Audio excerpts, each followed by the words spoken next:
Movie शुरू होती है ईशर नाम के एक बूढ़े आदमी से, जो सुबह सुबह उठकर न्यूज देखने लगता है। फिर अपने ड्राइवर से कहता है कि उसे एक पते पर जाना है। यह सुनकर ड्राइवर हैरान रह जाता है, क्योंकि वो पता पाकिस्तान का था और ईशर वहीं चलने की जिद कर रहा था। ड्राइवर उसे समझाने की कोशिश करता है, पर ईशर उसकी एक नहीं सुनता, बस आगे चलने को कहता है। फिर वो दोनों इंडिया पाकिस्तान बॉर्डर तक पहुंच जाते हैं। वहां फौज वाले उन्हें रोक लेते हैं। ईशर बताता है कि उसे सरगोदा जाना है। यह सुनकर फौज वाले समझाते हैं कि वो पाकिस्तान में है और ईशर इस वक्त इंडिया में है, इसलिए वहां नहीं जा सकता। यह सुनकर ईशर को कुछ समझ नहीं आता। कहता है कि आखिर बीच में इतनी बड़ी दीवार कैसे बन गई कि यहाँ के लोग वहां जा ही नहीं सकते। फौजी अफसर उसे समझाने की कोशिश करते हैं कि इंडिया पाकिस्तान का बंटवारा हो चुका है और तभी से यह बॉर्डर बनी है। पर इतना सुनते ही ईशर बहुत ज्यादा तनाव में आ जाता है, जिससे उसकी तबीयत बिगड़ जाती है और उसे अस्पताल में भर्ती करवाना पड़ता है। ईशर के परिवार की बात करें तो उसमें उसका बेटा, बहू और पोता शामिल थे। इन्हीं में एक है नीर, जो ईशर का पोता है और फिलहाल लंदन में रहता है। असल में नीर को कोई भी नौकरी रास ही नहीं आती थी। यही वजह थी कि एक ही साल में उसने 3 नौकरियां छोड़ दी थी। वो कॉमेडी करने की कोशिश भी करता है, पर कोई हंसता ही नहीं, क्योंकि उसके जोक लोगों से जुड़ते ही नहीं थे। फिर एक दिन नीर अपनी गर्लफ्रेंड के साथ एक पब में जाता है। यहाँ पता चलता है कि उसकी गर्लफ्रेंड इस रिश्ते को लेकर काफी सीरियस है, पर नीर अभी कमिटमेंट के लिए तैयार नहीं था।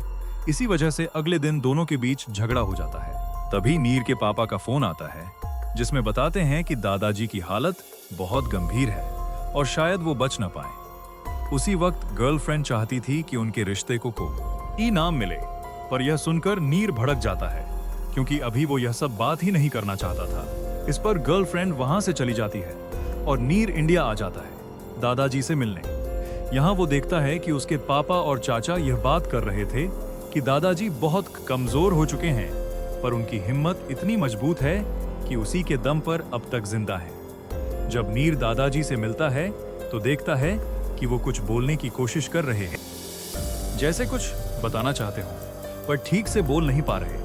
यह देखकर नीर लगातार उनसे बात करने की कोशिश करता रहता है। तभी उसकी गर्लफ्रेंड का कॉल आता है और नीर दादाजी को उससे मिलवाता है। इसके बाद दादाजी थोड़े सहज होकर उससे बात करने लगते हैं, मानो वो कुछ खास बताना चाहते हो, और कहते हैं कि वो शादी न करे। यह सुनकर नीर को समझ नहीं आता कि आखिर वो ऐसा क्यों कह रहे हैं, पर धीरे धीरे उसे उनकी बातों का मतलब समझ आने लगता है। जैसे यह कि बंटवारे से पहले दादाजी सरगोदा में रहा करते थे।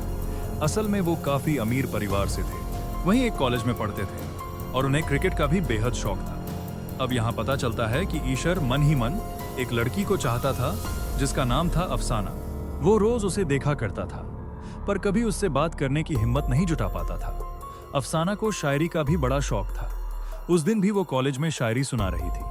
तभी कॉलेज में सबको बताया जाता है कि जल्द ही इंडिया पाकिस्तान का बंटवारा होने वाला है और उन्हें अपना एक आजाद मुल्क मिलेगा। यह सुनकर अफसाना और ईशर दोनों ही चिंता में पड़ जाते हैं, क्योंकि अफसाना मुस्लिम थी और ईशर सिख। दोनों जानते थे कि इसके बाद उन्हें भी दिक्कत हो सकती है। फिर अफसाना खुद ईशर के दोस्त के पास जाकर बहाना बनाती है कि उसकी कान की बाली गिर गई है और वो उसे ढूंढने जा रही है। यह सुनते ही ईशर समझ जाता है कि अफसाना उससे बात करना चाहती है। वो भी वहां पहुंच जाता है और दोनों बातें करने लगते हैं। यही ईशर को पता चलता है कि अफसाना भी उसे पसंद करती है।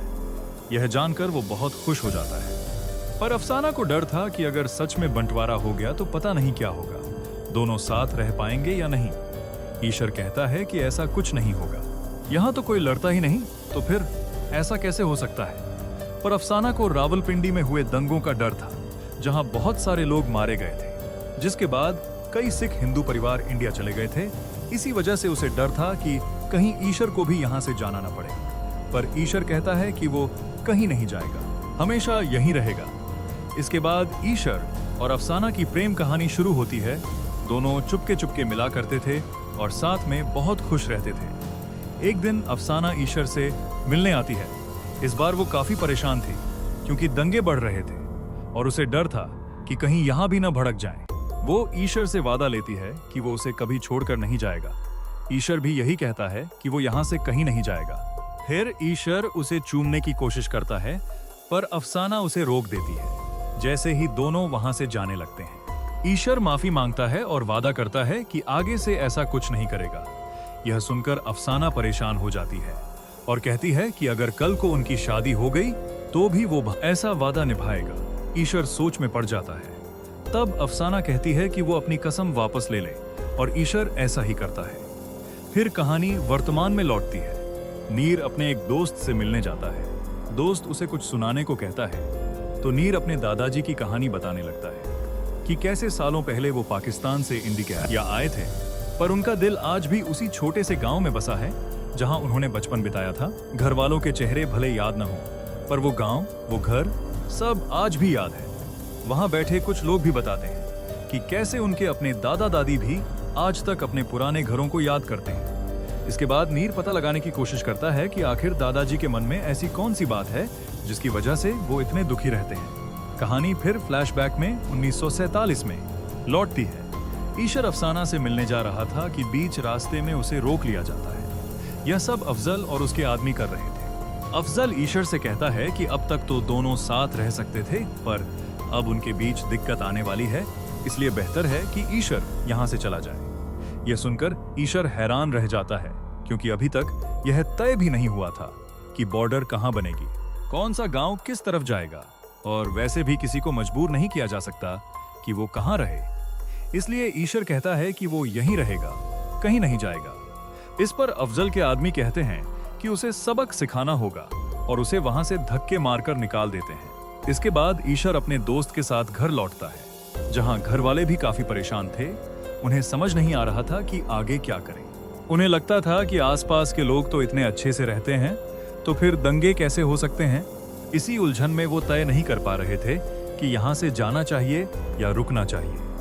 इसी बीच ईशर अपनी बहन को बताता है कि अफसाना भी उसे पसंद करती है और दोनों ने शादी का इरादा भी कर लिया है। यह सुनकर बहन भी बहुत खुश होती है। अगले दिन ईशर का दोस्त अल्ताफ बताता है कि कल उसकी बहन की सगाई है, पर उसके पापा ने मना किया है कि ईशर और उसके घर वालों को न बुलाया जाए। फिर भी ईशर कहता है कि वो जरूर जाएगा। असल में अल्ताफ के पापा को डर था कि अगर ईशर और उसका परिवार वहां आ गया तो मोहल्ले वाले उनके साथ क्या करेंगे। इसी सुरक्षा की वजह से उन्होंने मना किया था, पर अल्ताफ खुद ईशर और उसकी बहन को बुला लेता है। सब वहां जाने लगते हैं, पर उन्हें अफजल देख लेता है और सीधे अल्ताफ के पापा के घर पहुंचकर धमकाता है कि आगे से किसी को घर में न आने दे, वरना नतीजा बुरा होगा और वो भी गद्दार कहलाएंगे। पर अल्ताफ के पापा अफजल को साफ साफ जवाब देकर वहां से भगा देते हैं। फिर सबसे कहते हैं कि सुरक्षित अपने घर लौट जाएं। यह सब देखकर अफसाना और ईशर की चिलिस अंता और बढ़ जाती है, पर ईशर अफसाना से कहता है कि घबराओ मत, चाहे कुछ भी हो जाए, वो यहां से कहीं नहीं जाएगा। फिर कहानी वर्तमान में लौटती है, जहां नीर के दादाजी काफी नाराज हो रहे थे क्योंकि नर्स ने उनके हाथ पर बने टैटू को देख लिया था। तभी नीर वहां आकर पूछता है कि आखिर यह टैटू किसके नाम का है। इसके बाद कहानी फिर फ्लैशबैक में जाती है, जहां ईशर रात को अफसाना से मिलने जाता है। अफसाना उसे घर के अंदर बुलाती है। ईशर बताता है कि उसने अफसाना का नाम अपने टैटू में लिखवा लिया है। यह सुनकर अफसाना बेहद खुश हो जाती है। ईशर कहता है कि अब उसका नाम उसके हाथ से कभी नहीं मिटेगा। तभी अफसाना के घर वाले वहां आ जाते हैं और उसे डांटने लगते हैं, पर अफसाना साफ बता देती है कि वो ईशर को पसंद करती है और दोनों साथ रहना चाहते हैं, पर हालात ठीक नहीं होने की वजह से ही वो छुपकर मिल रहे थे। यह सुनकर घरवाले और गुस्सा हो जाते हैं। तब अफसाना और ईशर वहां से भाग निकलते हैं और एक जगह पहुंचकर ईशर कहता है कि अब वो हमेशा के लिए उसकी जिंदगी का हिस्सा है और इसी वजह से वो चिंता न करे, वो हमेशा उसके साथ रहेगा। यह सुनकर अफसाना बहुत खुश हो जाती है। फिर वो ईशर से कहती है कि अब वो यहाँ से चला जाए। ईशर भी उसे बाय बोलकर वहां से निकल जाता है। इसके बाद कहानी वर्तमान में लौटती है। नीर उन लोगों से संपर्क कर रहा था जो बंटवारे से पहले इंडिया में थे, पर अब पाकिस्तान में रहते हैं।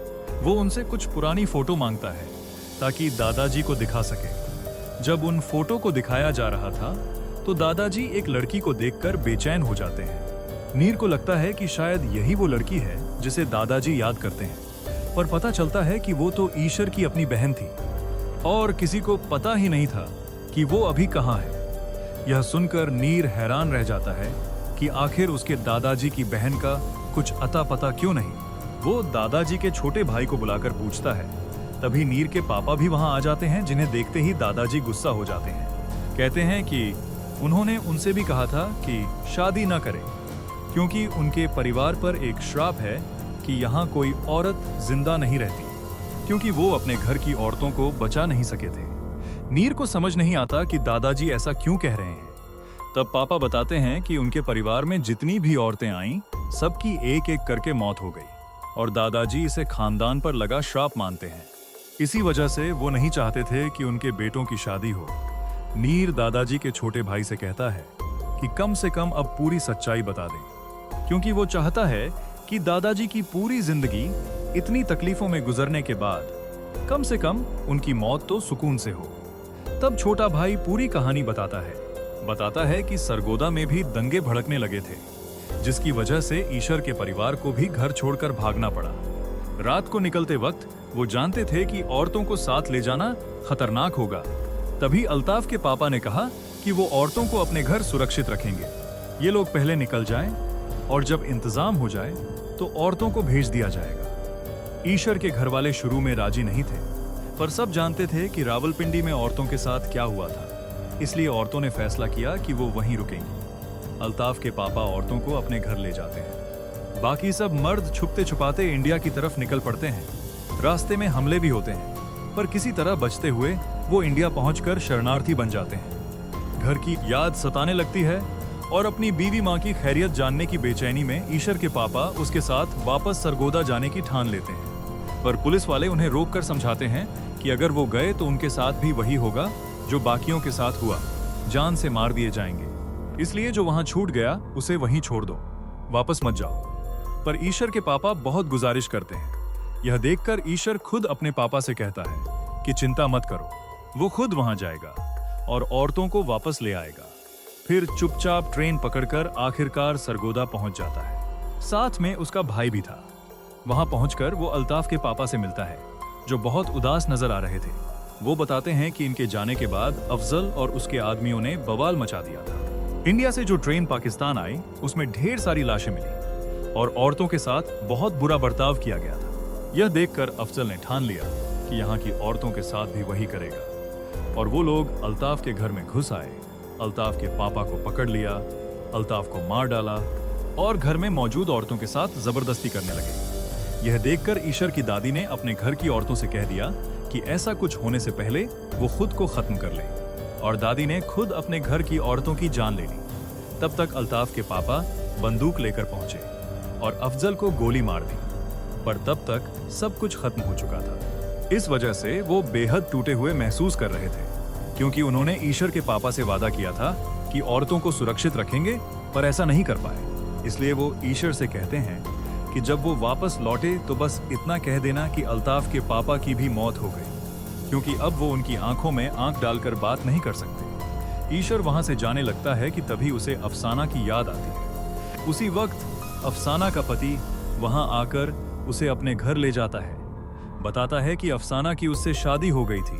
उसके पापा की एक प्रिंटिंग प्रेस थी, जहां वो एकता की बातें छापते थे। इसी वजह से उन्हें गद्दार करार देकर उनकी प्रेस जला दी गई। हालात बहुत खराब हो जाने पर ही उसकी शादी करवा दी गई थी। वो बताता है कि अफसाना को पूरा भरोसा था कि ईश्वर एक दिन जरूर लौटेगा। वो हमेशा यही कहती रहती थी। ये बोलकर अफसाना का पति उसे बुलाने जाता है। इसी बीच ईश्वर अपने घर की औरतों के बारे में सोचते हुए भाई से कहता है कि यहाँ जो कोई इच्छा था सब खत्म हो चुका है, इसलिए अब दोबारा मुड़कर यहाँ मत देखना। यह कहकर वो भाई के साथ वहां से निकल जाता है। उधर अफसाना उससे मिलने आ रही होती है, पर तब तक ईश्वर जा चुका था। यह सब सुनने के बाद नीर फैसला करता है कि वो खुद पाकिस्तान जाएगा, अफसाना से मिलेगा और दादाजी की उससे बात करवाएगा। वो निकल पड़ता है। रास्ते में पापा का फोन आता है कि दादाजी की हालत बहुत नाजुक है। तब तक नीर पाकिस्तान पहुंच चुका था। वो वीडियो कॉल पर सरगोदा दिखाता है। सरगोदा देखते ही दादाजी होश में आने लगते हैं और नीर को आगे का रास्ता बताते रहते हैं। इस तरह आखिरकार नीर अफसाना के घर पहुंच जाता है। वहां उसे एक बुजुर्ग औरत दिखती है। लगता है शायद यही अफसाना है, पर वो अफसाना की छोटी बहन निकलती है, जो बताती है कि अफसाना का 10 साल पहले ही देहांत हो गया था और मरने से पहले भी वो हमेशा यही कहती रही कि ईश्वर उसके लिए जरूर लौटेगा। उसने वादा किया था और जरूर आएगा। यही कहते कहते उसकी मौत हो गई थी। यह सुनकर नीर को बहुत बुरा लगता है। वो यह बात दादाजी को बताने ही वाला था कि तभी दादाजी नीर के पीछे अफसाना की तस्वीर देखकर ऐसा महसूस करते हैं मानो अफसाना खुद उनके पीछे खड़ी होकर बात कर रही हो। ईशर उससे कहते हैं कि पिछली बार वो उसे बिना बताए चला गया था, पर अब बिना बताए नहीं जा सकता, इसलिए बस उसकी इजाजत का इंतजार कर रहे हैं ताकि जब वो परमिशन दे तभी इस दुनिया से जाएं। फिर उन्हें लगता है कि अफसाना उन्हें बाय कह रही है। यह देखकर उन्हें सुकून मिलता है। साथ ही वो अफसाना के लिए लिखी अपनी पुरानी शायरी भी उसे सुनाते हैं। इसके बाद अफसाना उन्हें बाय बोलती है और नीर के दादाजी शांति से दुनिया छोड़ देते हैं। इसी के साथ यह मूवी खत्म होती है। तो यह थी मैं वापस आऊंगा मूवी की पूरी कहानी। अगर आपको यह स्टोरी और मेरा एक्सप्लेनेशन अच्छा लगा हो तो वीडियो को लाइक, कमेंट, शेयर जरूर करना और चैनल सब्सक्राइब करना बिल्कुल मत भूलना। Thanks for watching.